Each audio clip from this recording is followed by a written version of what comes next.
feeling quite nervous about this this retreat. Actually, I know that this happens when we sign people up for the Think and Thin Advanced program, because we deal with so many deep emotional things in that program. Even though I don't really tell them what they're going to be doing before they start, some part of them knows that they're about to experience a really big change, and so subconsciously, you know, they'll kind of start to panic a little bit. So I always tell people to prepare for that, but it's been so long since I've had this experience myself that it's actually kind of a cool reminder, because I have a new appreciation for all the students that enroll in my program, in my advanced program, because it's freaking scary, man.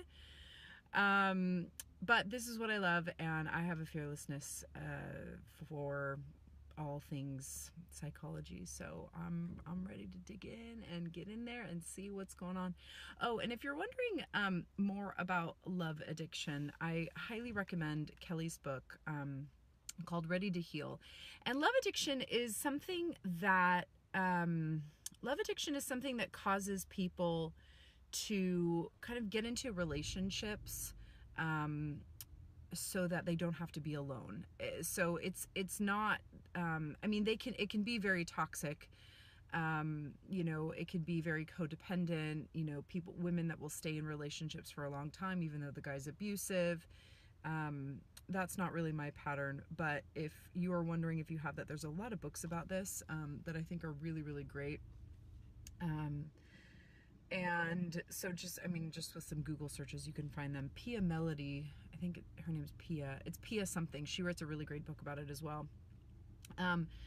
But yeah, so I think the way that I've used it is that I will get into relationships with people, even if I know they're not quite the right person, but I'll get into a relationship with them just so that I don't have to be alone. Or this is what I have been doing in the past. And without awareness, for me, it would just seem like, oh, well, the relationship just kind of crumbles after a year or 2 years, and, you know, I'm ready to move on. But when I really go backwards and I look at it, it's no, that person wasn't right for me, or I wasn't 100% all in from the beginning, because I was kind of using them as a coping mechanism so that I didn't have to be alone.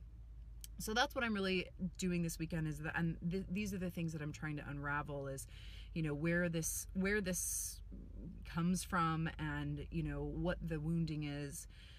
I talked about in my last video that it comes from a mother hunger, or a difficult relationship with your mother, which I love my mother now, just so you know. This is like not to shame my mother. My mother is amazing, amazing. Yes, we did have a difficult time when I was growing up, but we've both totally grown. She's the most amazing woman now.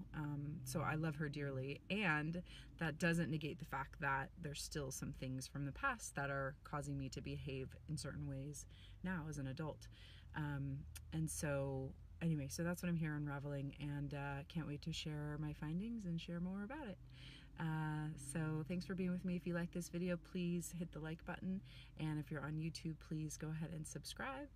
And if you're on Facebook, go ahead and click the like button there as well. All right, talk to you soon. Bye.